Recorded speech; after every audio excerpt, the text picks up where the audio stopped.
کہ بھوک کی شدت سے میری کمر دوری ہو گئی، تو میں ڈرا کہ کوئی مجھے نقصان نہ ہو، تو مسجد نبوی کے ایسے گوشے پہ بیٹھ گیا جہاں لوگوں کا گزر ہوتا تھا۔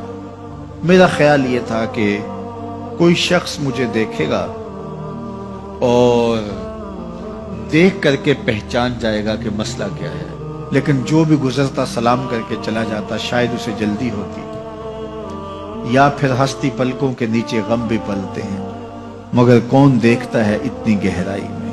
میں نے سوچا کہ ایک قدم اور آگے بڑھوں اور آنے والوں سے ہم کلام ہوں۔ جب میں ان سے بات کروں گا تو میرے لہجے سے وہ میری آواز کی شکستگی سے پہچان جائیں گے کہ میرا مسئلہ کیا ہے۔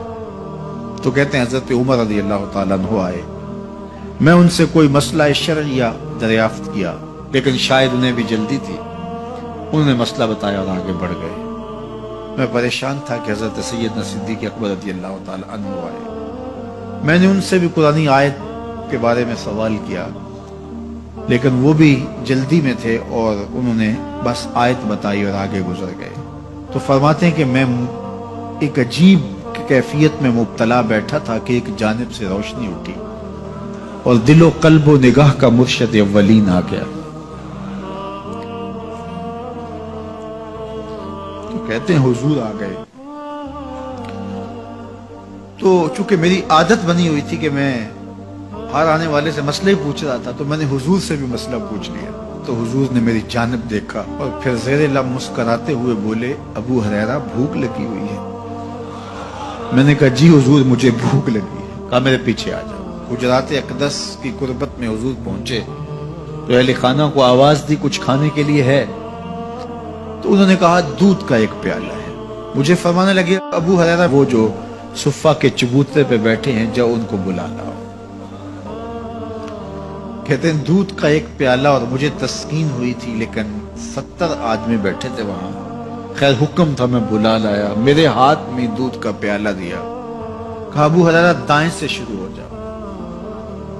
اب میں ایک شخص کو پیالہ دیا اور دودھ کو دیکھنے لگا، اور وہ سیراب ہو کے گٹا گٹ پینے لگا۔ اپنی بھوک اور پیاس مٹا چکا، اور میں نے دیکھا کہ ایک قطرہ بھی کم نہیں ہوا۔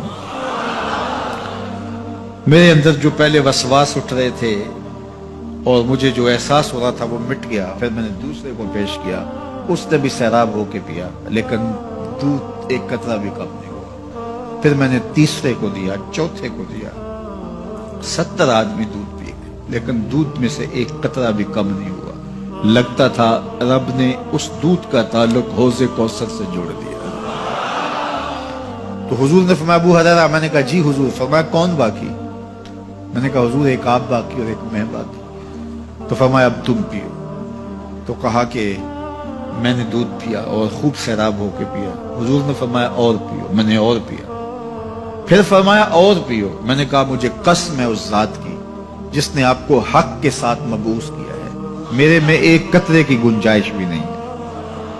حضور نے میرے ہاتھ سے دودھ لیا اور خود نوش جاں کرتے ہوئے فرمایا ساقی القوم آخرہم شربا، قوم کا جو ساقی ہوتا ہے وہ آخر میں پیتا ہے۔ تو دودھ کا ایک پیالہ 72 لوگوں کے لیے کافی ہو گیا۔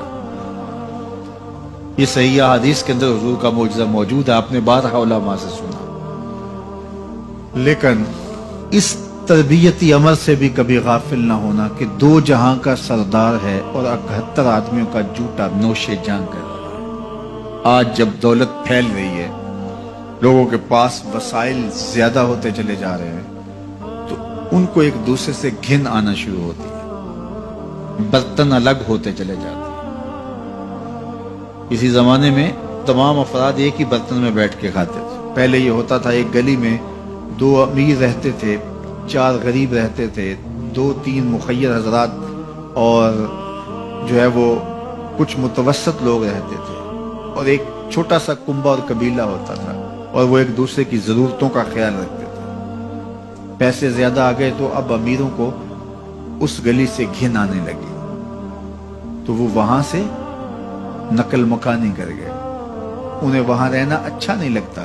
تو یہ بات ذہن میں رکھیے گا کہ ہمارے دین نے ہمیں ایک دوسرے کے دکھ بانٹنے کی تلقین کی ہے، ایک دوسرے کے قریب ہو کے رہیں اور ان کی ضرورتوں کا خیال رکھیں اپنی استطاعت کے مطابق۔ کسی کی عزت نفس کو نقصان پہنچائے بغیر شہرت، ریا اور کسی اس طرح کی مرض کو اپنے قریب جو ہے وہ نہ آنے دیں، اور لوگوں کی اس مخفی انداز سے مدد کریں کہ ان کی ضروریات پوری ہوں۔